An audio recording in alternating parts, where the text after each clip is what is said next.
우리가 성경을 읽을 때 그 성경에 보면은 그 용어들이 좀 낯설은 용어들이 많이 나옵니다. 인물들이 나오고 지명들이 나오고 용어들이 나오는데 그 인물들, 지명들 그리고 용어들을 조금씩 이제 알아가면은 여러분에게 이제 큰 도움이 될 수가 있습니다. 그런데 이제 그 지명을 모르면 우리가 여러 가지로 이제 좀 어려움을 가질 수가 있어요. 이게 무슨 말인가 하고. 그래서 오늘은 제가 그 성경과 제국 이제 마지막 시간으로서 구약에서 신약으로 넘어와 가지고 신약 시대에 펼쳐지는 인물들의 직책들이 있거든요. 그 주요 직책들을 함께 나누도록 하겠습니다. 신약 성경에 등장하는 주요 지책들이 있어요. 여기 PPT를 좀 보면은 헤로당 사분 영주. 개역 성경에는 뭐라고 나오냐면은 분봉왕이라고 나와요. 분봉왕. 근데 총독, 사내들인 공의회, 대제사장, 서기관, 바리새파, 사두개파, 열심당, SNF파 이런 것에 대해서 용어를 우리가 알면 이게 성경에 그런 뜻이구나라는 것을 이제 알 수가 있습니다. 그 로마 제국만이 아니라 헤롯 가문, 그러니까 헤롯이 또 이쪽 헤롯이 있고 저쪽 헤롯이 있고 막 그러다 보니까 이게 도대체 어떤 헤롯을 말하는 건가 헷갈리기 쉬운데 제가 헤롯의 족보를 한번 여러분에게 보여드리면 이렇습니다. 헤롯 안티파터 2세라고 하는 이 아버지가 있어요. 아버지가 헤롯 대왕을 낳은 겁니다. 헤롯 대왕을 낳았어요. 그 다음에 여기서 부인이 여럿이 있었어요. 헤롯 대왕의 부르시 여럿이 있었는데 말다케라고 하는 부인을 통해서 아켈라오와 헤롯 안디바가 나왔고, 하여튼 이게 복잡하게 얽히고 설키고 있는데 이런 것들을 보면서 제가 설명을 해드리겠습니다. 율리우스 카이사르의 총애를 받은 에돔 사람 안티파테르, 제일 꼭대기에 있는 사람이에요. 안티파테르가 있었는데 이 헤롯이 그의 아들이었다는 겁니다. 아들. 그래서 그는 15살에 자기 아버지에 의해서 갈릴리 총독으로 임명을 받았어요. 그 다음 그림을 한번 해주시겠어요? 이거 보면 더 안티파터의 아들이 대헤롯이란 말입니다. 대헤롯. 그런데 그의 형제 파사엘이 있어요. 파사엘은 유대를 다스리게 되었고 그들은 후에 주전 41년경에 안토니로부터 사분 영주라는 호칭을 받아서 이 지역을 이제 다스리게 되었습니다. 헤롯은 이스라엘의 마카비 출신인 아리스토블루스의 아들 안티고노스의 반대를 받아가지고 나라에서 쫓겨나서 로마로 갔다가 주전 37년에 거기에서 안토니의 노력으로 유대인의 왕으로 임명을 받아가지고 군대를 모집해서 안티고노스를 물리치고 예루살렘에 이제 회복한 뒤에 마카비 왕족을 모두 없애버리는 일들이 있었습니다. 그러나 이제 악티움 해전이 일어나가지고 안토니가 패하자 이 헤롯이 누구에게 붙냐면은 옥타비아누스에게 붙어요. 그래서 결국 유대를 다시 차지하게 됩니다. 그 유대인들의 이제 사랑을 받기 위해서 이 헤롯이 뭘 하냐면은 성전 재건을 해요. 그래서 헤롯 성전이라고 하죠. 예루살렘 성전을 헤롯 성전이라고 하는데 헤롯 성전을 재건하고 장식하면서 여러 도시들을 짓고 확장을 하지만 이 카이사르 로마의 황제 카이사라를 기념하기 위해서 5년마다 경기를 열었어요. 그래서 예루살렘 극장과 경기장을 지으려고 했거든요. 지으려고 했는데 그것이 이제 유대인들에게 미움을 받게 됐습니다. 아주 유대인들로부터 극도의 미움을 받게 됩니다. 근데 이 헤롯은 아주 잔인한 성격의 소유자입니다. 잔인해요. 그래서 자기의 두 딸과 아내를 죽여버립니다. 또 이제 자기가 죽을 때가 이르자 많은 충성된 신하들을 여리고의 감옥에 보내기도 했습니다. 그의 아들인 안티파테르가 그 아버지를 독살하려고 했다는 제목으로 그 처형시켜 버렸어요. 헤롯은 그때부터 닷새 뒤에 68세의 나이로 37년간의 왕노릇을 마치고 주후 2년에 죽습니다. 주 2년에 죽어요. 바로 이 왕의 시대에 예수님께서 유대의 베들레헴에서 태어나신 겁니다. 그러니까 헤롯은 지혜자들의 말을 듣고는 분을 이기지 못해가지고 예수님을 죽이기 위해서 그 지역에 2살 이하의 아이들을 다 죽이라고 했습니다. 그리고 그가 죽은 뒤에 유대, 이두메아, 사마리아를 포함하는 왕국의 절반은 그의 아들 아켈라오에게 돌아갔고, 지도를 한번 다시 봐보세요. 헤롯 아켈라오가 있죠? 대헤롯 밑에 아켈라오에게 돌아갔고, 그 다음에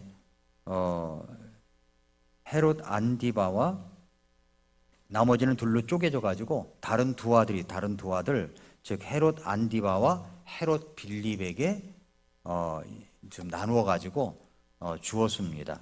그러니까 안디바는 갈릴리와 베레스, 페레아를 다스렸고, 빌립은 바타네아와 드라고니티스 그것을 이제 다스렸습니다.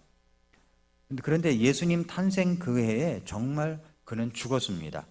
BC 4년 봄에 죽었기 때문에 예수님의 탄생 연도를 BC 4년이라고 하기도 하고, 그보다 더 이른 BC 5년 겨울로 잡기도 하는데, 대헤롯의 죽음이 예수님의 탄생 연도를 알게 해준다라고 하는 것을 알 수가 있습니다. 자, 이렇게 이제 헤롯에 대해서 족보를 이렇게 보면은 이제 대헤롯과 그의 아들들이 어떻게 유대 땅을, 이스라엘 땅을 다스렸는가, 이것을 이제 우리가 구분할 수가 있습니다. 그 다음에 이제 성경 이제 그 용어 가운데 사분 영주라는 말이 나와요. 사분 영주. 누가복음 3장을 한번 열어보세요. 누가복음 3장을 열어보면 3장 1, 2절입니다. 누가복음 3장 1절, 2절. 네. 한편 카이사르 티베리우스의 통치 제15년에 본디오 빌라도, 여기 본디오 빌라도가 또 어떤 인물인가가 나중에 나옵니다. 본디오 빌라도가 유대의 총독이래요. 그러니까 총독은 뭐 하는 사람인가 좀 알고 싶지 않습니까? 유대 총독으로 헤롯이 갈릴리의 사분 영주로, 또 사분 영주라는 말이 나와요. 총독이란 말도 나오고 사분 영주라는 말도 나오죠. 그의 동생 빌립이 이두레와 드라고니 지방의 사분 영주로, 또 루사니아가 아빌레네의 사분 영주로, 2절 안나스와 가야바가 대제사장으로 있을 때 하나님의 말씀이 광야에서 사가랴의 아들 요한에게 임하니라, 이라고 하거든요. 그러니까 여기에서 사분 영주라는 말이 나옵니다. 이 사분 영주라는 말이 무슨 말입니까? 사분, 영어로는 이제 테트라크라고 해요. 테트라크. 이 용어는 그리스어 테트라는 말이 4개라는 말입니다. 테트라와 그리고 아르코스, 통치자라는 말이에요. 그러니까 4개의 통치자라는 말이죠. 그러니까 4명의 통치자라는 뜻입니다. 사분 영주라는 말이 4명의 통치자라는 말이에요. 그래서 사분 영주 제도는 통치 영역을 4개의 구역으로 나누어서 각각의 구역을 따로 다스리는 통치자를 가리키는 겁니다. 특히 이 제도는 로마 제국 내에서 이 자기들 로마 제국 휘하에 있는 모든 나라들이 그 효율적으로 그 나라를 다스리기 위해서 헤롯 대왕의 사후에 그의 왕국이 나누었을 때 후손들이 사분 영주로 임명되었고, 그렇게 로마 제국에서 허락하에 그렇게 됐습니다. 헤롯 대왕이 이제 죽었죠. 죽은 후에 그의 왕국은 세 아들 사이에 세 아들이 나누어서 유대 땅, 이스라엘 땅을 나누어서 가졌습니다. 로마 제국은 그의 왕국을 4개의 구역으로 분할하고 각 구역을 4분 영주에게 통치하도록 한 것입니다. 자, 지도를 한번 봐보세요. 지도를 보면 지도 위에다가 제가 또 그린 겁니다. 지도 위에다가 이제 색깔 보라색도 있고 이렇게 네 개로 이제 나눠지는데 여기서 보면은 첫 번째가 이제 1번은 아켈라오가 다스리는 지역이에요. 분봉왕입니다. 유대, 사마리아, 그리고 이두메아를 다스렸습니다. 그러니까 예루살렘 그 밑에 지방 있죠? 유대 땅에 있던데, 그래서 아켈라오스는 마태복음 2장 22절에서 한 번 성경에 언급됩니다. 한번 볼까요? 마태복음 2장 22절.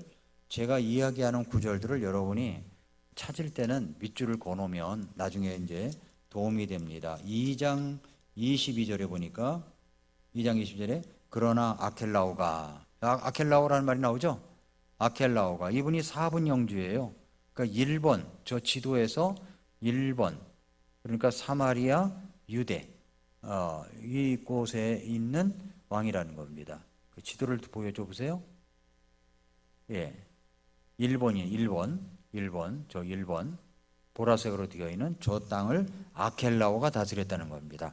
아켈라오가 2장 20일에 나오죠?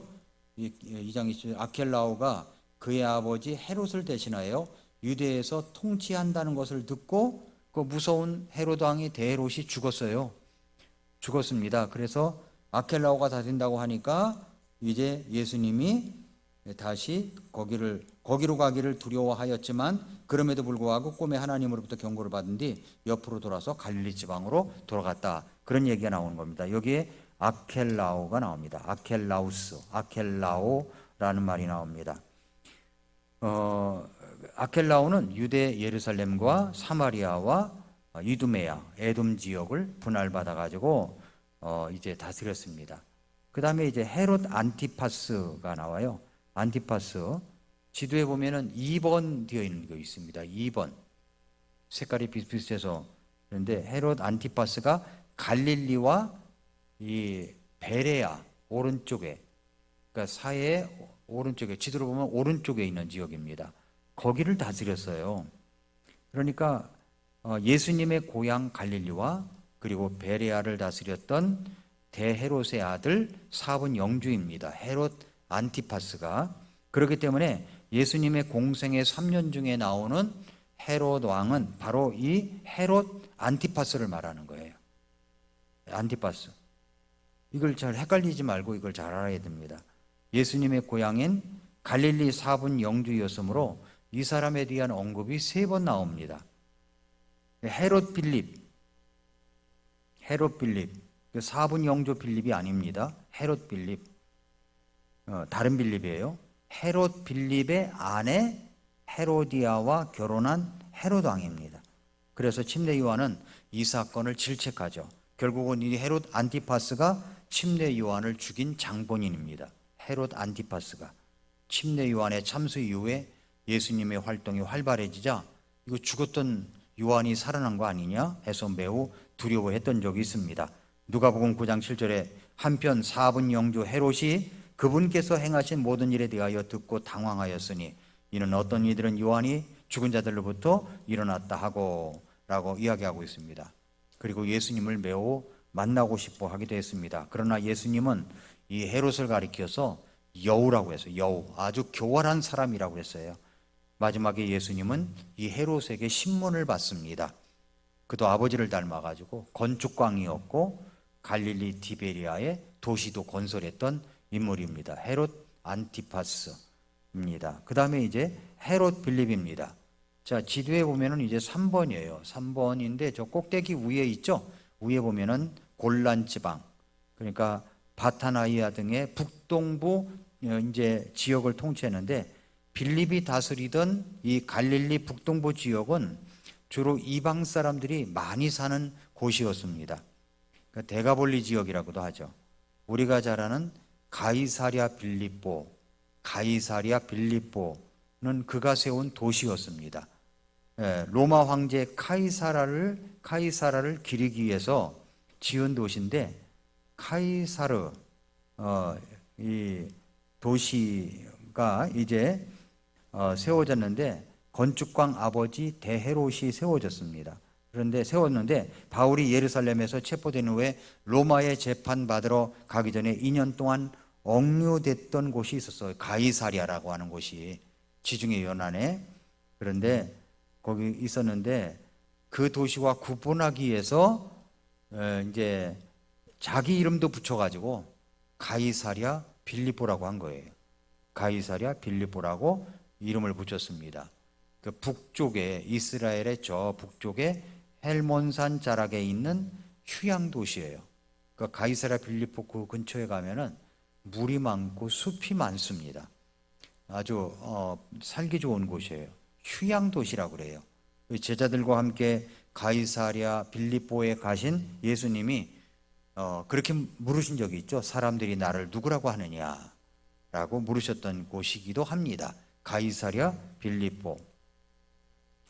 그렇게 됐고, 그 다음에 이제 누가복음 말씀해 보면은, 이제 누가복음 3장 1, 2절에 보면은 2절 끝부분에 루사니아가 아빌레의 4분 영주로라는 말이 나와요. 그러니까 아빌레네 지역, 그러니까 레바논과 시리아 사이에 위치해 있는 지역인데 오늘날의 다마스쿠스 북서쪽에 위치한 산업 지역입니다. 그래서 그럼요. 어떤 언어로? 죄송합니다. 로마 제국의 어떤 지방 통치의 지역으로 아주 작은 지역이었는데 큰 정치적 영향력은 없었지만 지리적으로 교역로의 중심에 있었기 때문에 어느 정도 경제적 중요성을 가지고 있었습니다. 예수님께서 활동하시던 때는 더 이상 대헤롯 왕 때가 아닙니다. 그러니까 예수님 태어나실 때 그 헤롯은 죽었어요. 죽었고 그의 아들들이 다스리는 거예요. 그런데 문제는 아들이 여럿이 있었다는 거죠. 아켈라오스, 안티파스, 그 다음에 빌립이 있었습니다. 한 사람을 지명하여 왕을 있게 하면 좋을 텐데 대헤롯은 아들 셋에게 다 주고 싶었던 거예요. 그래서 통치권을 가져가 나눠버린 겁니다. 나눠가지고 다스려라 라고 했던 거죠. 이 조그만 땅덩어리를, 그렇게 크지도 않은 땅덩어리를 가지고 그러지 않아도 복잡한데 조각조각 나눠가지고 따로따로 다스리게 했으니까 정말로 여간 골치 아픈 게 아니었습니다. 아켈라오, 헤롯, 안티파스, 빌립입니다. 이런 것들이 이제 4분 영주들로 있고요. 그 다음에는 이제 총독이란 말입니다. 총독. 로마 시대에 4분 영주가 있는데도 불구하고 총독을 세운 이유가 뭐냐는 겁니다. 총독을 세운 이유. 왜 총독을 세웠을까요? 이걸 우리가 알아야 돼요. 총독을 세운 이유는, 자, 로마의 지배 아래 이제 헤롯이 왕이 되어가지고 유대 자치 세력이 있었습니다. 신약 시대의 지배 구조가 그래요. 보통 전쟁으로 이제 나라를 빼앗기면 그 나라를 다스릴 통치자를 임명합니다. 근데 정복자가 그 나라를 다스리기 위해서 그 나라의 통치자를 뭐라고 그러냐면은 총독이라고 하죠. 총독. 그 나라에서 마땅히 세울 왕이 없을 때에는 본국에서 파견된 사람을 세웁니다. 그래서 예수님을 십자가에 못 박은 사람도 누구냐면 총독이었잖아요. 총독. 그런데 4분 영주가 곳곳 나눠가지고 다스린다고 했지 않습니까? 그런데도 왜 총독을 세우냐는 거죠. 왜 총독을 세웠을까요? 대헤롯이 아들들에게 땅을 분배하고 죽었습니다. 그런데 그 중에 아켈라오는 유대와 사마리아와 에돔 지역을 통치하는 4분 영주였는데 너무 통치를 할 때 야만적인 통치를 해서 야만적인 통치. 그래서 아우구스토스는 유화 정책으로 다스려라. 로마 황제가 유화 정책으로 부드럽게 다스리라고 했는데도 불구하고 그렇게 하지 않은 거예요. 그래서 이 아켈라오가 그렇게 폭정을 하니까 백성들이 폭동을 일으켰습니다. 그러자 아켈라오가 어떻게 했냐면은 폭동을 일으킨 사람을 다 죽여버렸어요. 근데 죽인 사람이 얼마냐면 2,000명에서 3,000명을 죽인 겁니다. 그러자 이 일로 유대 지역은 대혼란이 일어난 겁니다. 폭동운도 심해졌고 말 못할 걷잡을 수 없는 일들이 일어나게 됐습니다. 그러자 로마가 개입을 합니다. 로마가 개입을 해서 겨우 진정이 되는데 유대 지역은 대혼란, 헤롯 가문의 통치를 종직시켜달라고 유대인들이 로마 카이사르에게 청원을 하기 시작했어요. 그러자 카이사르는 아켈라오를 로마로 소환해가지고 그 당시에 갈리아골, 그러니까 지금의 프랑스입니다. 프랑스로다가 추방시켜 버립니다. 그 이후부터 유대 예루살렘 지역만은 4분 영주가 다스리지 않고 로마가 직접 지경해서 다스리는 거예요. 로마가 직접 지경해서 다스리는데 이때 파견된 사람이 누구냐면 총독이라는 겁니다. 이해가 되셨습니까? 왜 4분 영주가 있는데 총독을 세우냐는 문제죠. 이렇게 해서 대헤롯의 아들 분봉왕 4분 영주 아켈라오가 다스리던 유대 지역은 첫 로마 총독 코포니우스를 시작으로 마르쿠스 암비비우스, 안니우스 루푸스 해서 쭉 이어져 내려오는데 AD 70년에 이제 예루살렘 성이 다 성벽이 무너지기까지 14명의 총독들이 파견되더라고요. 그래서 예수님 당시에 그때 이제 총독들이 나오는데 바울 당시의 총독은 벨리스와 베스도였습니다. 벨릭스와 베스도. 총독의 관자는 가이사리아가 두 군데라고 그랬죠. 가이사리아 빌립보 북부 지역에 있고 지중해 연안에 가이사리아가 또 있다고 그랬습니다. 이 가이사리아에 있었는데 예수님을 재판했던 본디오 빌라도는 마침 6월절이었기 때문에 소동을 염려해서 예루살렘 성 안에 있는 관저에 와 있었고 헤롯 안티파스도 같은 이유로 성 안 관저에 있었기 때문에 짧은 시간에 서로 왔다 갔다 할 수가 있었던 것입니다. 그러나 보통 로마 총독들은 어디에 머물렀냐면은 가이사리아에 머물렀습니다. 거기에 이제 영체가 있었기 때문에 바울도 예루살렘에서 체포되었지만 가이사리아로 후송되기도 했던 거죠. 이렇게 이제 우리는 총독을 세운 이유, 4분 영주가 있는데 왜 총독을 세우냐? 그 이유를 봤습니다. 그 다음에는 이제 사내들인 공의회라는 게 나와요. 사내린, 황제나 헤롯 가문이나 총독 관저 같은 정복자들은 순수 유대 공동체에서 볼 때는 적들이죠, 적들. 그런데 힘이 없어 당하고 있지만 힘이 생기면 들고 일어나 독립하고 싶어 하는 사람들이 유대인들이었습니다. 그러다 보니까 유대인 공동체에서는 나름대로 그들을 대표하는 기관이 있었어요. 대표하는 기관. 그것이 바로 사내들인 공의회라는 겁니다. 이해가 되셨죠? 사내들인 공의회. 뭐 임시정부처럼 그렇게 만들어가지고 사내들인 공의회입니다. 사내들인 공의회는 고대 유대 사이에서 최고 권위를 가진 종교적, 정치적 의회입니다. 의회. 그래서 특히 예수님 시대에 아주 중요한 역할을 했죠. 사내들인 공의회는 유대인들 사이에 법적, 종교적 결정을 내리는 최고 기관이었어요. 최고 기관. 구약의 율법에 따라 유대 사이의 중요한 문제들을 다뤘습니다. 명칭은 이제 사내들인이란 말인데 히브리어로는 의회, 모임을 의미하는 단어이에요.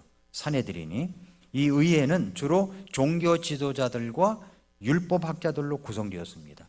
그러니까 유대인의 종교적 및 사회적 문제에 대한 판결을 내리는 기관이 바로 사내들인 의회라는 겁니다.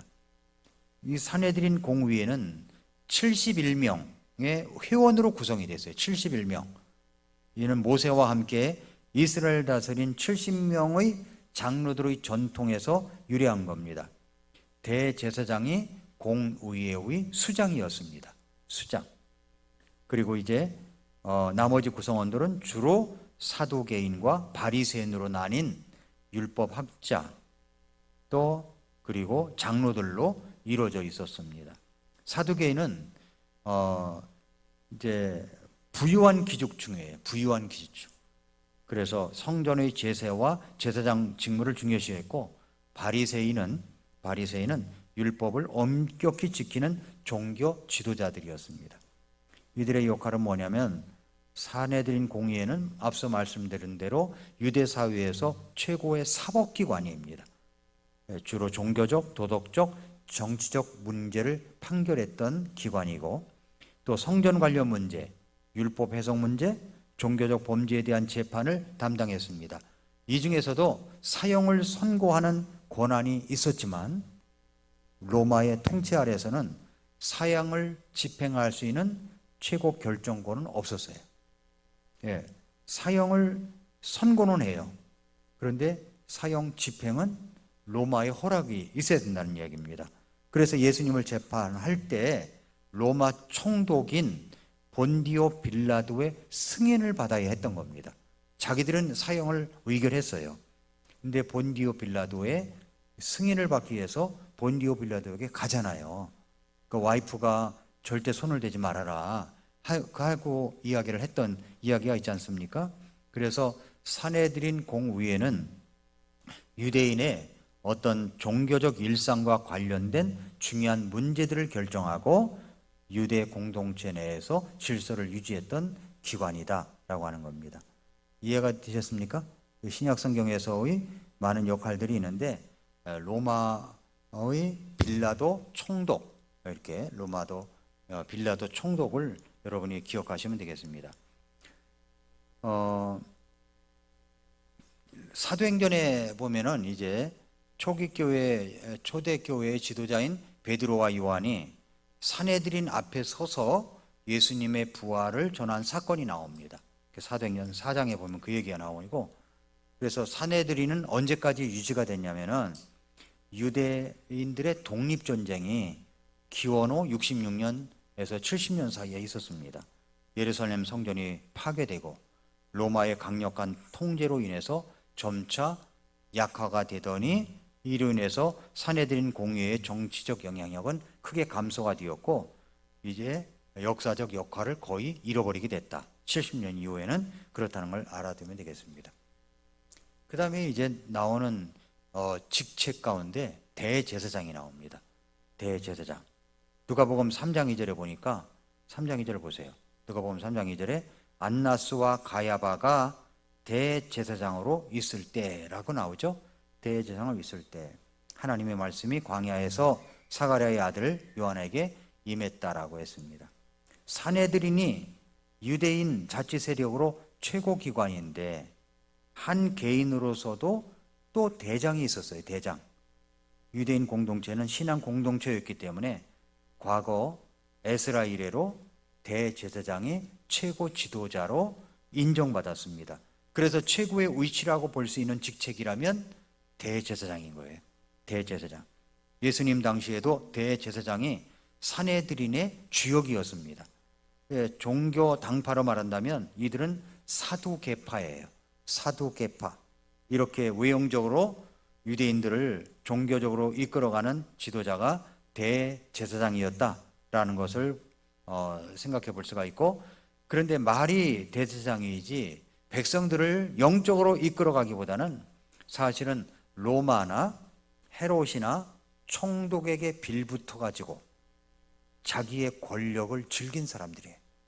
그래서 성전에서 물건 팔아가지고 그 수익을 자기 인마에 포켓을 하고, 이런 모습이 바로 대제사장이었어요. 대제사장. 백성들을 종교라는 이름으로 착취하는 그런 세력으로 쉽게 타락하는 그런 사람들이었습니다. 외부 지배자인 정복자들은 대제사장이 유대인 공동체의 대표라는 것을 알고는 자기들이 다루기 쉬운 사람으로 대제사장을 임명했습니다. 아론 계열의 레위인이 대제사장이 되어야 하는데도 불구하고 자격이 없는 사람들이 나타나가지고 돈으로 대제사장직을 매직하려는 사람도 있었다는 겁니다. 예수님 당시에 안나스라고 하는 사람이 대표적으로 그런 사람이라는 겁니다.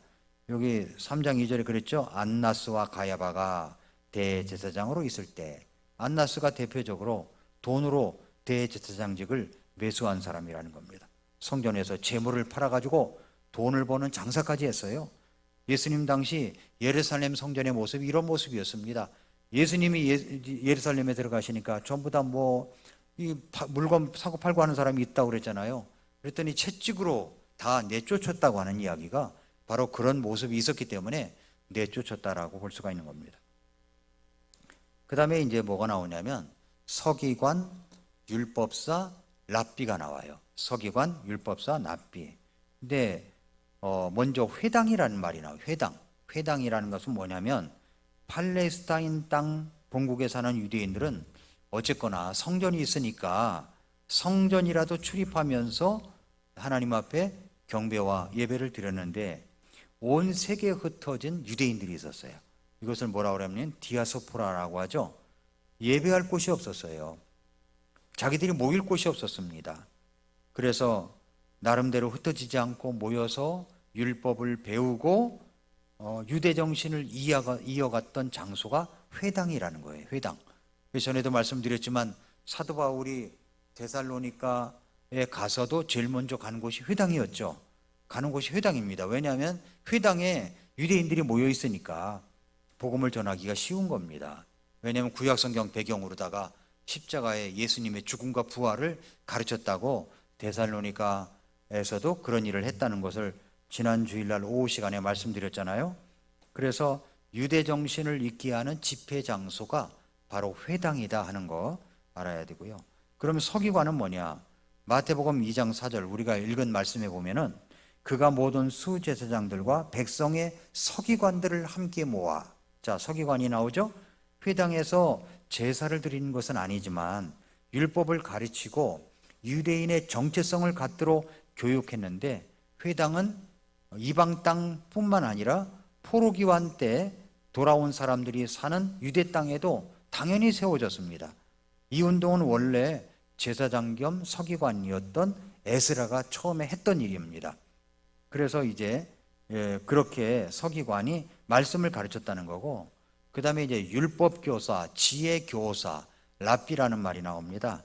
에스라 이후에 중간기에는 어떻게 그 당시 사람들에게 율법을 쉽게 가르칠 수 있을지가 문제로 대두되는데, 율법을 해석하고 쉽게 풀어주는 사람들이 누구냐면은 서기관, 율법교사들, 지혜교사들, 랍비가 그때 생겨난 겁니다. 랍비가 생겨난 거예요. 이렇게 율법을 연구하고 묵상하고 그것을 구체적으로 삶에 적용하는 일들을 서기관들이나 율법교사들이 한 것입니다. 예, 그래서 이제 힐렐, 샴마이, 가말리엘, 니고데모 같은 사람들이 그런 사람들이었다고 하는 겁니다. 그 다음에 이제 바리새파와 사두개파가 나와요. 세파와, 저는 외울 때 세파와 개파라고 외우는데, 바리새파는 부활을 믿었던 사람들이고 사두개파는 부활을 믿지 않는 사람들이에요. 어떻게 외우면 됩니까? 새는 날아다니잖아요. 그죠? 그러니까 바리새파는 부활을 믿고 그 다음에 사두개파는 부활을 믿지 않는 사람들입니다. 근데 이 말씀에 보면은 마태복음 3장 7절에 보니까 그러나 바리새인들과 사두개인들 중에 많은 자들이 자기에게 침례를 받아오는 것을 그가 보고 그들에게 이르되 오 독사들의 세대야 누가 너에게 경고하여 다가오는 진노를 피하게 하더냐, 그런 말씀이 나옵니다. 여기 바리새인들이 나오고 사두개인이 나와요. 예수님 공생의 당시에 예수님 사역과 가장 많이 관계된 사람들이 바리새인 그리고 사두개인들입니다.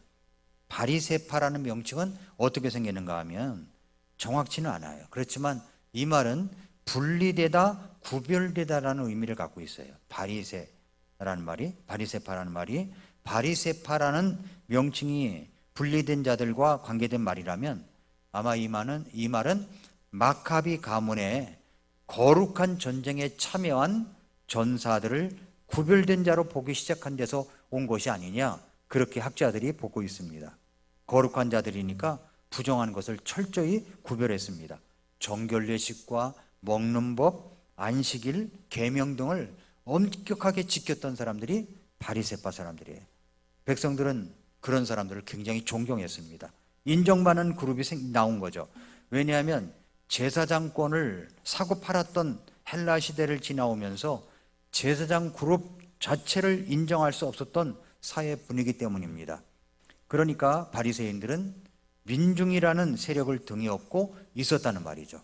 제사장들은 제사장 나름대로 뭐 있겠지만은 민중이라는 세력을 뒤에 업은 사람들이 바리새파다라는 겁니다. 이들은 정치적인 면보다는 종교적인 면에서 인정을 더 받았어요. 니고데모, 바울과 같은 바리새인도 있었던 점을 보아서 율법을 연구하고 구약을 계승하려는 그룹이었구나, 이것을 알 수 있습니다. 구약부터 흘러내려오던 하나님 왕국 운동의 명맥이 이들을 통해서 이어져 내려왔다고 볼 수가 있습니다. 오늘날까지 정통 유대교라는 이름으로 이어지는 핵심 세력이 누구냐면 바로 이들입니다.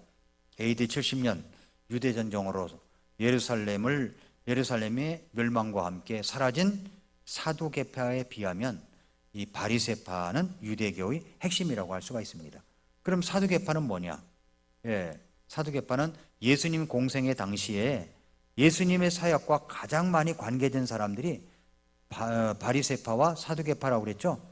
근데 사두개파는 유대교 안에서 제사장적 귀족 집단을 형성하고 있었던 종파였습니다. 그런데 예루살렘에 거주하는 지주들이에요. 지주들. 이 명칭은 일반적으로 제사장이었던 사독에서 유래된 것으로 보입니다. 사독은 다윗 시대 때 아비아달과 함께 제사장이었던 사람인데 솔로몬이 그를 대제사장으로 승격시켰던 인물입니다. 예루살렘 성전 제사장직의 원조라고 할 수 있는 사람, 그 후에 마카비 혁명을 전후로 해서 제사장 제도가 재조직될 때 사두개파가 하나의 당파로 인정을 받게 된 것이 아닌가, 그렇게 보고 있습니다. 바리새파는 반대 입장에서 경쟁 관계를 있었던 사람들이고, 그 사두개파는 육체의 부활을 믿지 않았습니다. 천사의 영의 존재도 믿지 않았어요. 그들은 지혜를 추구하는 철학교사들과 논쟁하는 것을 굉장히 좋아했습니다. 그 다음에 이제 셀롯 땅, 에세네파, 개혁성경에는 열심당이라고 나와요. 열심당. 누가복음 6장 15절에 보면은 마테와 도마와 알페오의 아들 야고보와 셀롯이라는 시몬과라는 말이 나와요. 셀롯인, 그건 열심당이란 말이에요. 열심당은 영어 음력을 따라서 셀롯인 시몬이라는 표기가 된 것처럼 셀롯 땅이라고 불렀어요. 셀롯 땅. 이 당파는 종교적 당파라기보다는 민족주의 집단이에요. 셀롯 땅은 민족주의 집단. 그들 입장에서 좋게 말하면 독립투사, 애국지사쯤 되는 사람들입니다. 이들은 역시 마카비 활동에 그 기원을 두고 있습니다. 그런데 요세푸스 같은 역사가는 이들을 뭐라고 얘기하냐면 강도들, 산적으로 불렀어요. 산적.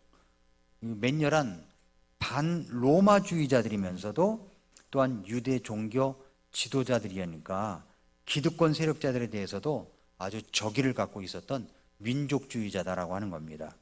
언제나 칼을 품고 다녔어요. 칼을 품고 다니고 조국의 독립을 위해서라면 대적자가 누구든 가차없이 살해를 했습니다. 로마 쪽에서 보면은 전복 세력이죠. 정치범이고 오늘날로 말하면 테러리스트 같은 사람들이었습니다. 토라에도 목숨을 걸고 헌신했던 그룹이 바로 셀롯 땅이라는 겁니다. 셀롯 땅이라는 것. 그다음에 또 에세네파라고 있어요. 에세네파는 쿰난 공동체로 불리기도 하는 에세네파가 있는데 경건한 유대 공동체 중에 하나로 꼽히는 그룹이라는 겁니다. 바리새파, 사두개파들이 백성들과 접하는 대중적인 성격을 가지고 있다고 할 것 같으면 이 광야에 운둔하는 이 수도사 같은 성격을 가진 사람들이 누구냐면은 에세네파라는 겁니다. 에세네파. 이런 침례 요한의 삶이 이들의 삶과 유사한 것처럼 보입니다. 금욕적인 생활을 하고요, 말씀을 연구하고 살았습니다. 자, 이제 마지막으로 그러면 신약 시대에 나타나는 성경의 주인공들은 어디에서 살았냐는 거예요. 어디에 살았냐 봤더니 유대인들의 주요 분포 지역이 있습니다. 지도를 봐보세요. 지도를 보면은 이렇게 빨간색으로 되어 있는 것은 빨간색으로 되어 있는 그 사람들이거든요. 다 까만색 사람, 빨간색 사람이 있는데 어쨌거나 팔레스타인 땅에 살고 있는 사람들이에요. 이 사람들은 유대인들이. 근데 거기에 이제 초록색으로 되어 있는 것은 팔레스타인 땅 언저리에 살고 있는 사람들입니다. 유대인들이. 그런데 이 까만색으로 된 것은 세계를 떠돌아다니는 디아스포라 유대인들입니다. 그러니까 이제 그 아시아 지역에도 가 있고, 뭐 데살로니가 가니까 데살로니카도 있고, 고린도에도 있고, 다 있게 된 거죠. 그래서 이 팔레스타인 지역은 예루살렘, 그리고 갈릴리, 유대 지역, 이런 곳에 유대인들이 있었고, 또 시리아와 북쪽 지역에도 유대인들이 살았고요. 이집트에도 살았고, 이집트의 알렉산드리아, 또 카이로, 이런 곳에도 유대인들이 있었습니다. 알렉산드리아는 굉장히 많았어요. 또 소아시아, 현대의 티리키에죠. 티리키에, 옛날에 터키라고 불리던 지역도 에베소, 고린도, 갈라디아, 이쪽에도 유대인들이 굉장히 많이 살았고요. 그래서 회당이 있었던 것이고, 그리고 로마에도, 수도의 로마에도 많은 유대인들이 살고 있었습니다. 사도행전 28장에 따르면 바울이 로마에 도착했을 때 유대인 회당에서 복음을 전했는데 거기에 유대인 공동체가 있었다라고 하는 것을 우리가 알 수가 있습니다. 그리고 그리스, 아테네와 고린도에도 있었고요. 키타 지역, 리비아, 바벨론의 이라크, 이런 곳에도 유대인들이 널리 흩어져 있었습니다. 왜 그러냐면은 사도행전 2장에 보면은, 거기에 보면은 키레네 출신의 유대인들이 예루살렘에 순례를 왔고 오순절 사건에도 참여했다고 그랬거든요. 키레네가 어디냐면 리비아예요. 바벨론, 이라크입니다. 그래서 그런 지역에서도 바로 유대인 공동체가 있었다라고 하는 것을 볼 수가 있습니다. 유대인들이 이제 하나님께서 심판하셔서 전 세계적으로 흩어져서 나라 없는 서름으로 2000년 세월을 보내게 된 겁니다. 이렇게 이제 우리가 신약 시대의 주요 지책들, 배경들을 알고 성경을 읽으면 성경을 많이 이해할 수가 있게 되는 겁니다. 근데 읽다 보니까 듣긴 들었는데 이게 잘 모르겠다, 또 이렇게 이제 다시 그렇잖아요. 그러면 어떻게 해야 될까요? 이 말씀을 찾아서 다시 들으면 되는 겁니다. 그럼 이제 반복하다 보면 처음 한 번 들어가지고 다 몰라요. 계속 반복해서 들으면은 여기에 통달을 하게 되는 겁니다. 말을 하게 되고. 그리고 가장 쉽게 통달할 수 있는 비결은 뭐냐면 다른 사람에게 설명해 보면 알아요. 예, 설명을 하면 쉽게 더 많이 이해할 수가 있습니다. 우리가 성경을 이해하며 살아가야 됩니다. 성경을 가까이 해야 되고, 그러려면 기왕 성경 읽는 거 주요 직책들이 뭐가 있는가, 이런 용어들을 이해하고 그 다음에 어디쯤 뭐가 있는가를 알게 되면은 여러분들께서 성경을 더 많이 이해하는 여러분들이 될 수 있을 것이라고 생각합니다. 오늘까지 이제 성경과 제국 시리즈가 끝나고 다음 주부터는 또 다른 말씀을 여러분과 함께 나누도록 하겠습니다. 기도하겠습니다.